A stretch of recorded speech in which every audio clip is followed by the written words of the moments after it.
Have you ever wondered how important risk control is in the construction industry? Welcome to the intricate world of construction, where risk control isn't just a fancy term, but a crucial pillar that supports the entire industry. This isn't just about avoiding mishaps or abiding by regulations, it's about creating a safe and productive work environment where each individual can contribute their best. Imagine a construction site as a well-orchestrated symphony. Each worker, like a musician, plays their part to create a harmonious outcome. But what if a violinist, or in our case a worker, is exposed to risk? The music falters, productivity dips, and the entire operation can come to a halt. That's where risk control steps in. It acts as the conductor of this symphony, ensuring that each musician is safe, the music flows smoothly, and the performance is successful. In the construction industry, risk control measures are the maestros that guide the workflow, ensuring safety and boosting productivity. Risk control isn't just about safety, it's also about cost effectiveness. Implementing proper risk control measures can prevent accidents, which often result in costly delays, damage, and sometimes lawsuits.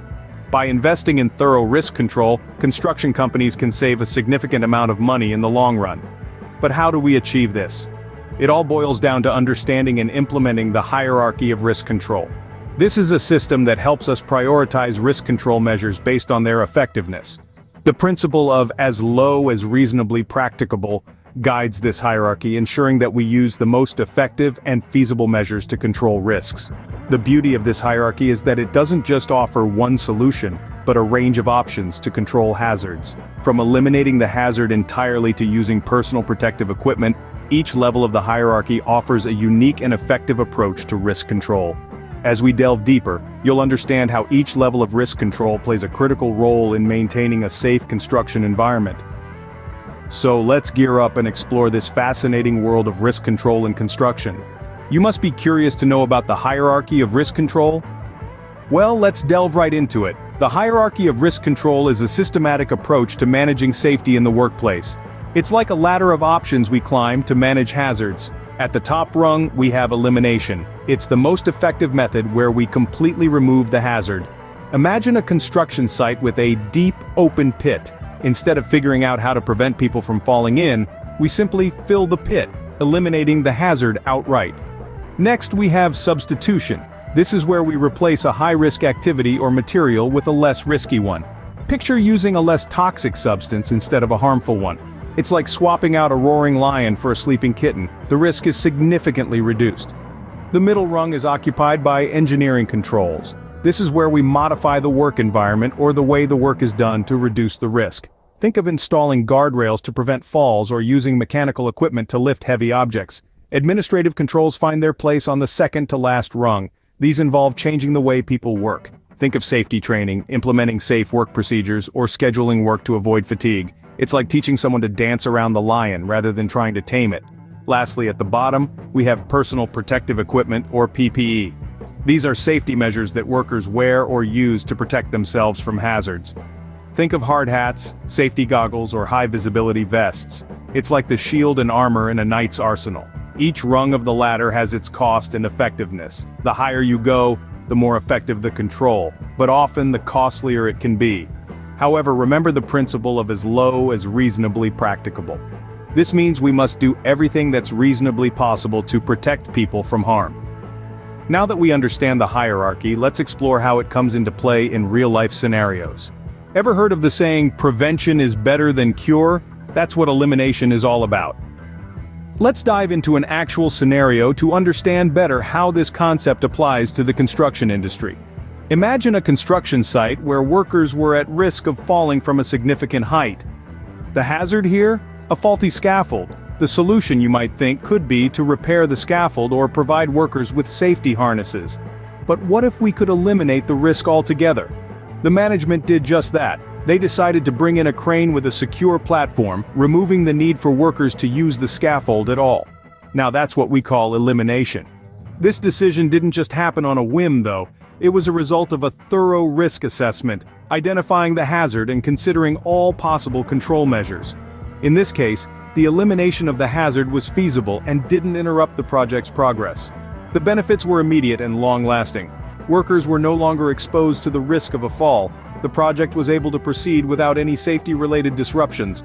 and the company avoided potential legal and financial repercussions of a workplace accident. However, it's important to remember that elimination is not always a feasible option. Sometimes the nature of the work, or the specific conditions of the project, may not allow for the complete removal of a hazard, but when it is possible, it is the most effective way to control risk. The cost of bringing in the crane may have been significant, but when weighed against the potential price of an accident, it was a worthwhile investment. Remember, the principle here is as low as reasonably practicable. This means that the cost and effort of implementing the control measure should be proportional to the risk.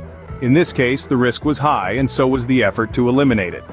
As you can see, elimination, while not always possible, is the most effective method of risk control. The best cure is indeed prevention. By eliminating hazards where we can, we're taking the most significant step towards a safer, more productive workplace. When elimination isn't possible, substitution comes into play. Now let's dive into a real-life example to illustrate the power of substitution in risk control. Picture a bustling construction site. Among the many materials used, one of the most hazardous was a particular type of insulation known for its high heat resistance, but also for its harmful effects on health.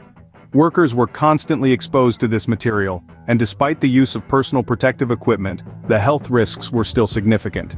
Management, recognizing the serious hazard, decided to take action. They couldn't eliminate the need for insulation. That was a non-negotiable element in the construction process. So they turned to substitution. They researched and found a safer alternative, a new type of insulation that provided the same heat resistance, but without the health risks associated with the previous material. The decision to substitute wasn't made lightly. It involved a thorough risk assessment, cost analysis, and extensive testing of the new material. But the benefits outweighed the costs. Not only was the new insulation safer, it was also more efficient, leading to savings in energy costs. The impact of this substitution was profound. The overall health and safety of the workers improved significantly. There were fewer incidents of health issues related to insulation exposure. It also boosted morale as workers felt safer and more valued. This case study highlights the importance of substitution in risk control. It's not always about eliminating the risk entirely, but rather about finding ways to reduce it to a level as low as reasonably practicable. It's about making smart, informed decisions that prioritize safety without compromising efficiency. And remember, substitution doesn't just apply to materials. It can also be about substituting a high-risk process with a less risky one, or replacing old, dangerous equipment with newer, safer models. So, when elimination is off the table, don't despair. Substitution can offer a viable, effective solution. It's about being proactive, innovative, and always keeping safety at the forefront. Substitution, as demonstrated, can significantly reduce risk while maintaining operational efficiency. When neither elimination nor substitution is feasible, we turn to engineering and administrative controls. These measures, though complex, play a vital role in managing risks in the construction industry. Let's delve into a case where both of these controls were implemented. Picture a bustling construction site. The task at hand is welding, a process that produces harmful fumes. Eliminating or substituting the welding process is not an option. So what do? First, we look at engineering controls. In this scenario, the team introduced a local exhaust ventilation system. This isn't your standard ventilation setup. This system is designed to capture and remove the toxic fumes right at the source before they can disperse into the air and pose a threat to the workers. But that's just part of the solution. With the ventilation system in place, the risk is reduced but not eliminated. So we move on to administrative controls. Administrative controls refer to changes in the way work is organized or done. In this case, the team implemented a rigorous safety protocol. Workers received comprehensive training on the dangers of welding fumes, how to operate the ventilation system, and the importance of regular maintenance checks. The team also introduced a shift rotation system to limit individual exposure to the fumes. Together, the engineering and administrative controls significantly reduced the risk associated with welding fumes. Workers could perform their tasks in a safer environment, and the company could proceed with the project without compromising on safety. Of course, it's important to remember that these controls require careful planning, implementation, and management. They're not quick fixes, but when implemented correctly, they're incredibly effective. In a nutshell, when we can't eliminate or substitute a hazard, we can still control it.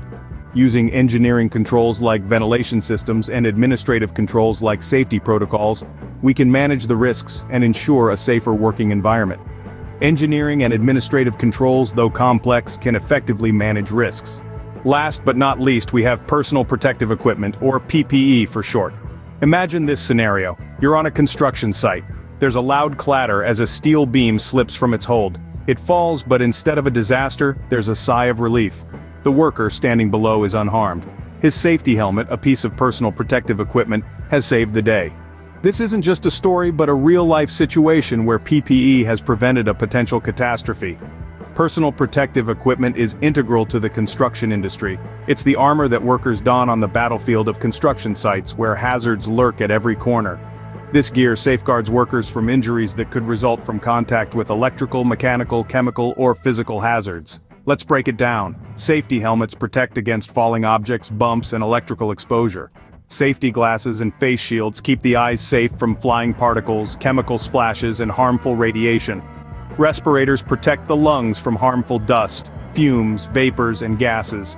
Safety gloves shield the hands from sharp edges, hot surfaces, and harmful substances. Safety shoes and boots with reinforced toes protect the feet from falling or rolling objects. Now remember, PPE isn't just about wearing the gear, it's about wearing the right gear for the right job. It's about making sure it fits correctly and comfortably, allowing for movement while still providing maximum protection. It's about regularly inspecting and maintaining your gear, replacing it when it's worn out or damaged. There's a saying in the construction industry, safety doesn't happen by accident. It's a conscious effort, a responsibility shared by everyone on the worksite. PPE is a critical element of that safety, acting as the final line of defense when all other control measures have been implemented. It's also worth remembering that while PPE is the last resort in the hierarchy of risk control, it's often the first line of defense in the face of immediate danger. It's the shield that stands between a worker and potential harm. While PPE is the last line of defense, it's an essential part of risk control. We've taken an insightful journey through the hierarchy of risk control in the construction industry. Let's take a moment to reflect on what we have learned. We started our journey understanding the importance of risk control in the construction industry. We dove into the hazards that lurk in this dynamic environment and how crucial it is to manage these risks for the safety and productivity of everyone involved. We then explored the hierarchy of risk control, a structured approach to managing workplace hazards. As we climbed up this ladder, we learned that the best way to handle a hazard is to eliminate it completely. However, we know that this might not always be possible in a complex environment like a construction site. When elimination is not an option, we turn to substitution. This involves replacing a hazardous element with a less dangerous one. This could be a safer piece of equipment or a less hazardous material, but again, sometimes substitution is not feasible. That's when we turn to engineering controls, which focus on isolating people from the hazard. Think of barriers, ventilation systems, or machine guards. Administrative controls follow, which involve changing the way people work.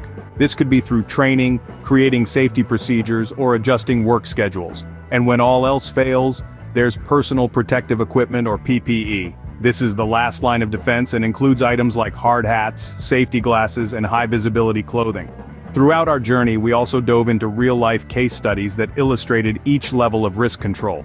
These examples brought to life the cost and effectiveness of each measure and highlighted the principle of as low as reasonably practicable. This principle reminds us that while we aim for the highest level of safety, we must also consider the practicality and cost-effectiveness of our measures. But let's not forget, the hierarchy of risk control is not a one-size-fits-all solution. Each construction site is unique, with its own set of challenges and hazards. So the approach to managing these risks should be tailored to fit the specific site and situation. So there you have it, folks. We've journeyed through the hierarchy of risk control, understanding its importance in managing hazards within the construction industry. We've seen how each level of this hierarchy plays a crucial role in creating a safer and more productive construction environment. Remember, managing risks effectively is crucial to creating a safe and productive construction environment. Stay safe and keep building the future.